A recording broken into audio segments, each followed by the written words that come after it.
1,9 milhões. Este é o número de brasileiros que foi visitar os Estados Unidos em 2024. 1,9 milhões. O Brasil é o sexto maior país que visita os Estados Unidos.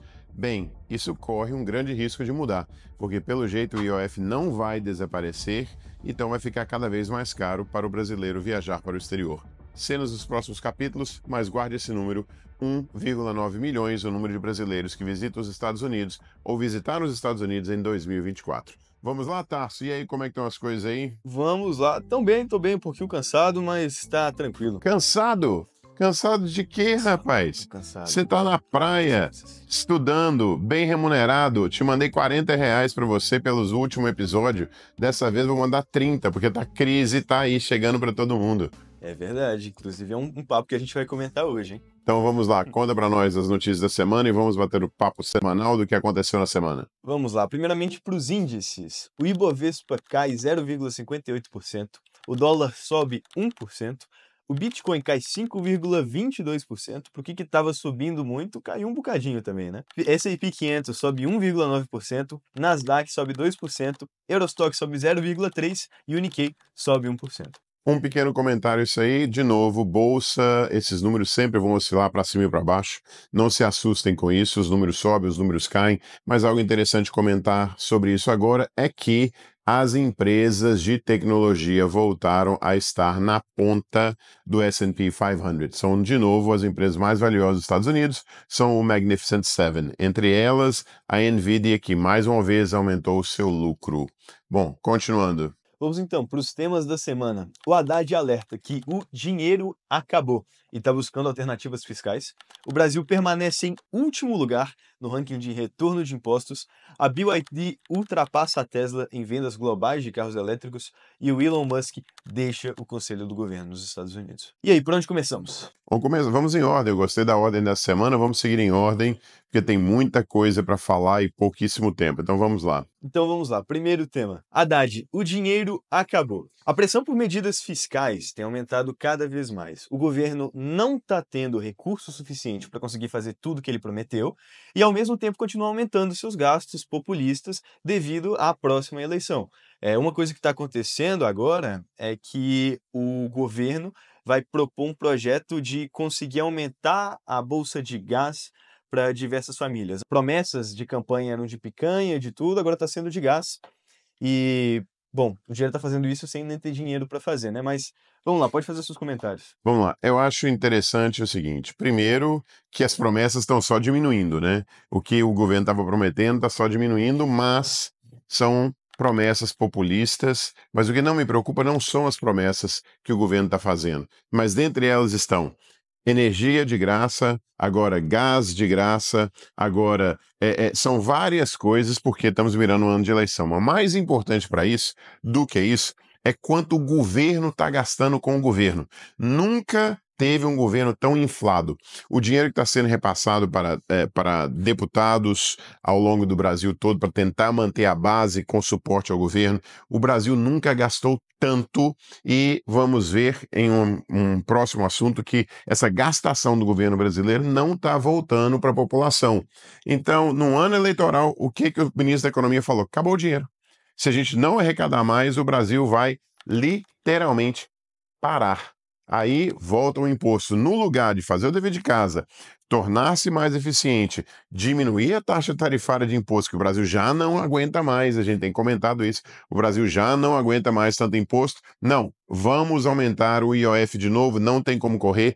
Isso vai gerar aproximadamente mais 20 bilhões para o caixa do governo, e algo que tem de se comentar, né? Por que está taxando o IOF? Porque, a princípio, essa taxação do IOF vai taxar operações financeiras, como a população de baixa renda tem menos acesso ou trabalha com um volume menor de operações financeiras, acredita-se não afetar tanto a população de baixa renda, aonde o governo está querendo mostrar que, olha, nós estamos te dando gás, nós estamos te dando a luz, mas o povo está cansado disso, o povo está cansado dessa conversa. O dever de casa verdadeiro que tem de ser feito é diminuir despesas, diminuindo despesas, tornando a máquina mais eficiente, mas eu não estou vendo sinais disso acontecer. E mais imposto de verdade, não sei se os 20 bilhões vão resolver o problema, talvez vão criar até um outro imposto no meio do caminho.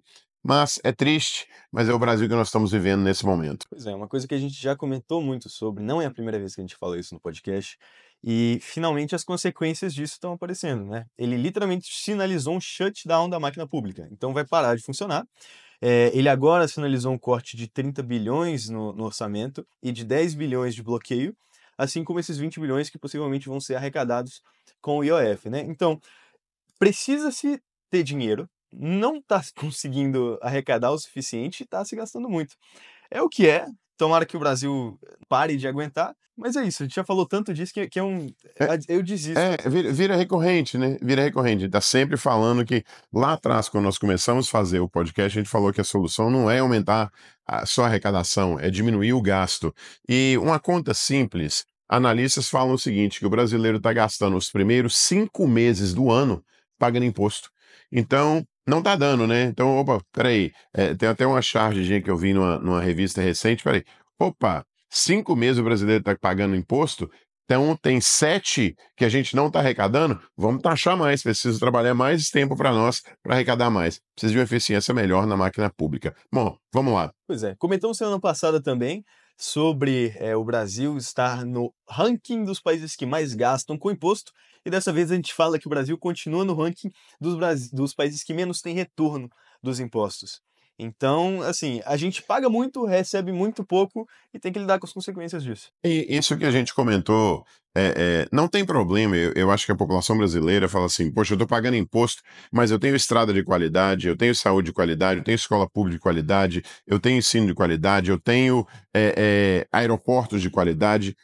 A gente não vê isso, né? Paga, paga, paga, paga, paga, paga, paga, paga, e não vê o resultado disso. A saúde continua deficitária, as estradas continuam ruins, as escolas continuam com problema e aeroportos continuam com problema. Se a gente comparar lá fora, o que a gente vê lá fora, com países que arrecadam muito, mas devolvem muito, não tem problema. Acho que ninguém ia reclamar. Poxa, o Brasil tem uma taxação alta, mas está devolvendo para a população. O Brasil está em último lugar, o pior país que devolve o resultado da sua arrecadação de imposto. De novo, quem sofre é o povo. Vamos lá. Esse tema é recorrente. Nós vamos ver de novo e de novo. O Brasil ameaça quebrar, o Brasil está arrecadando mais medidas populistas e cadê o retorno desses impostos todos? Para te falar com exatidão, é 33% do PIB brasileiro que vai só para tributação. Então, assim, é uma carga elevadíssima, maior que 26 países na América Latina, maior que diversos países na Europa.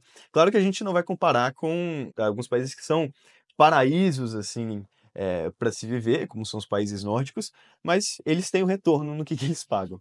Então, a gente não pode falar muito sobre isso. Bom, vamos lá, senão nós vamos ficar para sempre falando que a gente está pagando imposto demais e está recebendo de menos. Isso é realidade. Uma hora o povo cansa, né? As eleições estão chegando aí. Vamos ver o que o povo realmente decide sobre esses temas todos. Pois é. Uma coisa interessante, até eu lembrei, teve nos Estados Unidos uma grande taxação que foi na crise do chá, que se revoltaram contra a Inglaterra, aconteceu em diversos países isso. Quando as pessoas começam a ver que o retorno dos impostos não está gerando resultado, elas estão sendo cobradas muito, estão tendo muito pouco de volta, começam a acontecer revoltas, começa a acontecer impeachment. Tomara que não continue assim, porque o Brasil tem uma história tão grande de impeachment, tão grande de ninguém continuar no poder, mas vamos seguir. BYD ultrapassa Tesla em vendas globais de carros elétricos. Olha só, a China trabalhou com uma política lá atrás, ela literalmente virou para o mundo e falou assim: olha, nós não conseguimos desenvolver a tecnologia para chegar no nível que os outros países estão chegando. Aí o que eles fizeram? Literalmente eles traziam carros lá de fora, fizeram a reengenharia dos carros, descobriam como fazer e começaram a copiar, literalmente copiar. Eles não escondiam de ninguém que eles estavam copiando os carros. Vamos voltar um pouquinho na história da BYD. A BYD começou fabricando baterias de longa vida. Começou fabricando baterias para celulares, começou fabricando baterias de longa vida e viu uma oportunidade. Com isso, ela foi aprendendo, foi desenvolvendo e tornou-se uma empresa de carros elétricos. Hoje, a BYD tem a maior tecnologia de carro elétrico do mundo. Ela literalmente conseguiu virar a curva e deixou para trás o seu maior concorrente, que foi a Tesla. Inclusive, além da Tesla, está perdendo espaço tecnológico, surgiu esse movimento político todo, que na Europa, devido ao posicionamento político que o Elon Musk teve, algumas pessoas decidiram não comprar mais carros Tesla, e isso aconteceu em vários lugares do mundo. O Elon Musk, que foi sempre o garoto propaganda da Tesla, o garoto propaganda de suas empresas, deu um tiro pela culatra. Ele, por ser tão grande, começou a falar coisas que as pessoas não gostaram. Abriu espaço para a BYD, que estava com tecnologia melhor, e quietinha, trabalhando, trabalhando, trabalhando, emplacou mais carros no mundo inteiro do que a Tesla. Onde isso vai virar? A BYD está abrindo mais mercado? Será que a Tesla vai se posicionar como o mercado de ultra luxo dos carros? Não sei, porque os carros da BYD estão ficando muito bons. Para ter uma ideia em números, a BYD, desde o ano passado, em maio do ano passado a maio desse ano, ela cresceu 167% o número de emplacamentos. É gigantesco. Ela literalmente já ultrapassou a Tesla em valor de mercado, em emplacamentos, o negócio vai ficar gigante. Tesla fica esperta, porque a BYD chegou e chegou para posicionar-se grande no mercado. Com certeza. Aproveitando que você falou do Elon Musk, nesse caso aí, como já é o próximo tema, as atitudes que ele tomou e não deixou de tomar também, mas só de estar presente no governo dos Estados Unidos, prejudicaram muito ele, prejudicaram muito as empresas dele. A gente citou há muito tempo atrás o exemplo da Starlink, que por o Elon Musk estar associado ao governo e os Estados Unidos imporem taxas muito grandes no Canadá, por exemplo, eles cancelaram um contrato de 60 bilhões de dólares para a Starlink. Então, assim, o Elon Musk se prejudicou muito nessa gestão. Eu acho que o retorno que ele imaginava ter seria muito diferente. E ele também não concorda nem com a administração do Trump relacionada a medidas econômicas, né? A gente comentou que ele já chamou o conselheiro do Trump de burro, que ele não concorda com nenhuma das decisões, e agora finalmente ele deixa o governo dos Estados Unidos. Então, assim, tem discordâncias de tem discordância de subsídios, tem discordância de tudo, mas pode comentar aí. Alguns especialistas, tem inclusive um que eu gosto muito, o nome dele é Scott Galloway. Ele já havia comentado que quando começar a bater no bolso, o Elon Musk ia rever sua posição no governo. E foi literalmente o que aconteceu. A gente comentou a Starlink é a vaca leiteira do Elon Musk, é uma das empresas que mais cresce e literalmente gera capital todo dia. As pessoas aderem ao programa da Starlink, inclusive é muito bom, não pode se negar, é a maior eh, rede de internet de baixa órbita do mundo. Eles têm, se não me engano, 30.000 satélites já posicionados na baixa órbita do mundo. Então é a melhor internet. Mas os países têm outras opções. E estão surgindo as opções. Nós comentamos já da Google, da Google, da Amazon, que lançou um novo projeto de satélites de baixa órbita. Foi a Amazon que lançou satélites de baixa órbita. Então, começou. Então, já foi previsto lá atrás. Mas esse aspecto de criticar o governo, de fazer não sei o quê, isso para mim já foi ensaiado. Né? Como é que ele ia justificar? Por que ele estava justificando que ele estava saindo do governo? Ele lançou críticas leves e ele saiu. Mas para mim teve algo mais sério do que isso que aconteceu. O Trump é o chefe político e a influência política, e ele é literalmente o presidente dos Estados Unidos, e tem uma frase antiga que fala o seguinte: tenha muito cuidado quando você voa muito perto do sol. E o Elon Musk é um cara acostumado a ter a luz, ter os refletores mirados nele, e o Trump também. E começou o Elon Musk a achar que ele literalmente podia brilhar mais que o sol. E o que que o Trump falou assim, ó, a equipe dele, tá na hora de você sair fora. Então, na minha opinião, foi um pouco além do aspecto comercial, foi um pouco além do aspecto financeiro. Eu acho que teve muito a ver também com o Elon Musk está tentando brilhar mais que o Trump. E o Trump falou assim: peraí, garoto, eu sou o presidente, você não é o presidente. Valeu seu apoio, muito obrigado. Tá na hora de você sair fora. E começou isso, criticar, criticar para justificar a saída, mas vamos lembrar, né? Duas das grandes empresas do Elon Musk dependem diretamente, três, diretamente do governo americano. Os subsídios sobre a Tesla são gigantescos. Gigantescos. Tem críticos que falam o seguinte: se o Trump cancelar os subsídios que a Tesla tem, ele vai economizar muito mais do que essa bobagem, entre aspas, que o Elon Musk estava tentando fazer. A SpaceX depende 100% do governo americano. para fazer e continuar seu trabalho de satélite. E a Boring Company também depende 100% de capital público. Então, o Trump falou assim, ó, sai fora, minha opinião, minha leitura, sai fora. Eu sou o chefe aqui, eu não vou te atrapalhar, você me ajudou, agora dá licença. Minha opinião foi isso que aconteceu, além dessa conversa de criticando o governo, o dinheiro tá caindo, não sei o quê, foi que ele tentou brilhar mais que o sol. Com certeza, uma possibilidade muito grande, né? Mas vamos seguir então para os temas rápidos da semana. Acho que a gente já falou bem sobre os temas principais. Primeiramente, o fim da reeleição. Então, o governo propõe um mandato único de 5 anos unificado a partir de 2034. O que você acha sobre isso? Olha só, essa conversa já é muito antiga no Brasil, que vamos criar um mandato que todos os cargos executivos, que são prefeito, governador e presidente, vão ter um mandato único de 5 anos. Isso e todas as eleições vão estar unificadas em uma só. Eu acho, se isso acontecer, eu acho muito importante. Porque o que acontece no Brasil? Nós temos as eleições municipais, acabam as eleições municipais, já começa todo mundo preparar para a próxima eleição.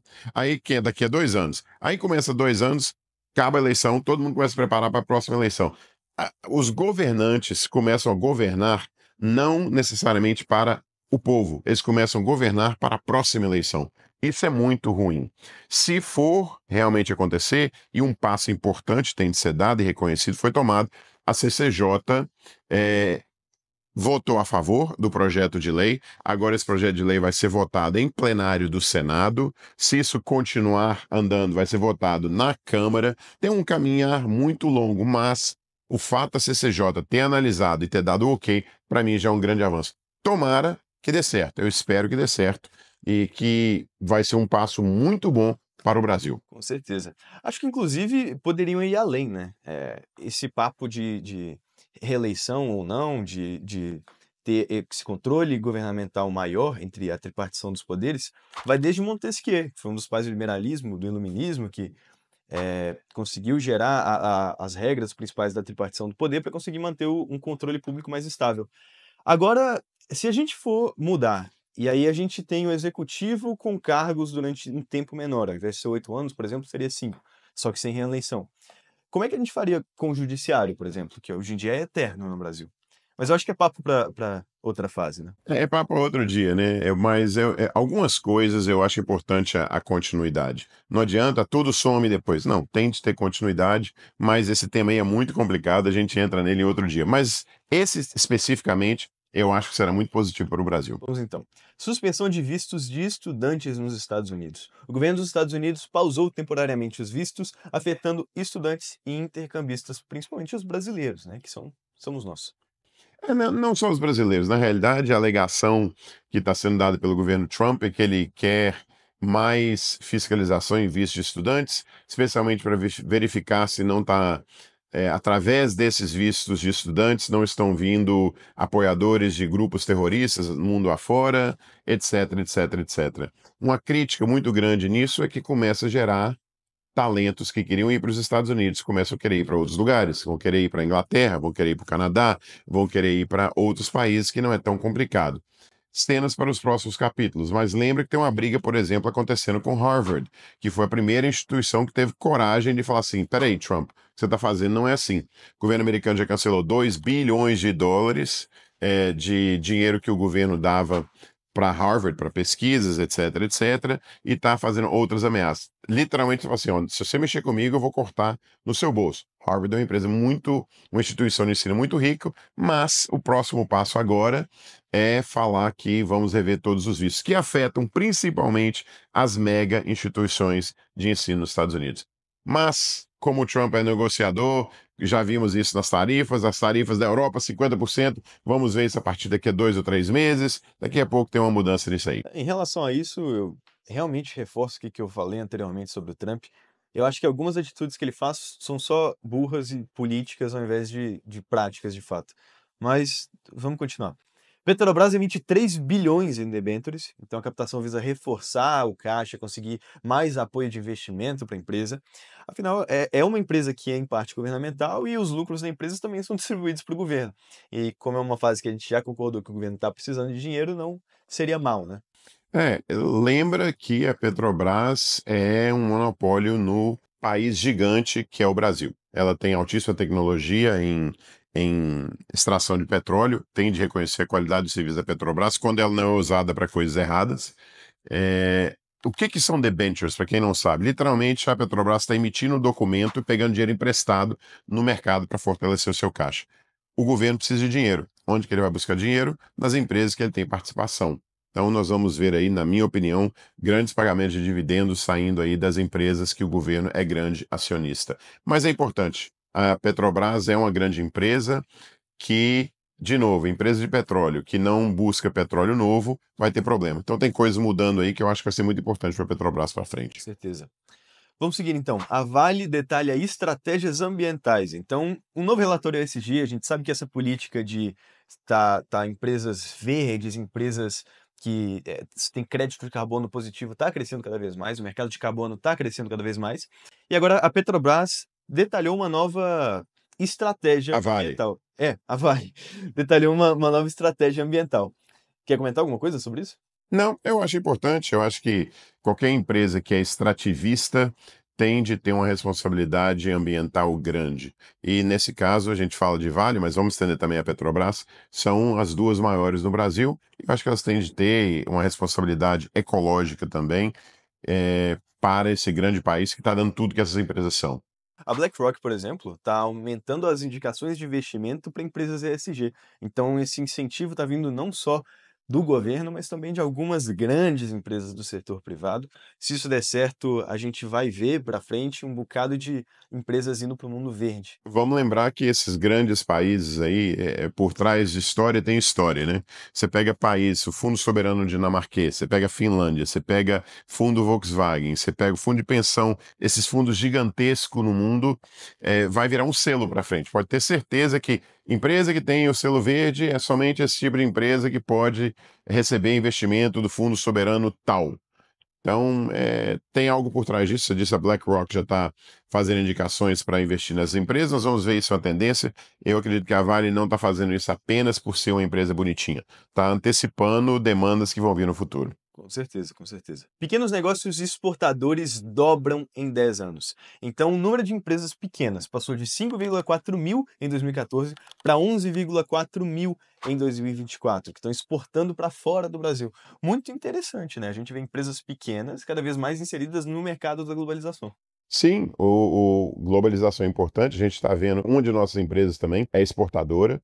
A gente vê aí Brasil afora, tem muita gente exportando vinho brasileiro, exportando mel brasileiro, exportando frutas brasileiras. Isso é importante. O dinheiro está lá fora. Eu acho muito legal qualquer dinheiro que vem de fora.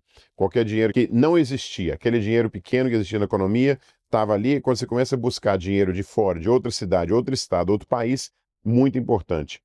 A gente vai ver esse crescimento e tomara que ele dobre de novo nos próximos 10 anos. Com certeza. Acho que foram isso os principais temas dessa semana, as principais notícias. E acompanhe a gente nas redes sociais, siga a gente no Instagram, no YouTube, Aprender é Opção, TDX Brasil. É isso, muito obrigado por participarem e até a próxima.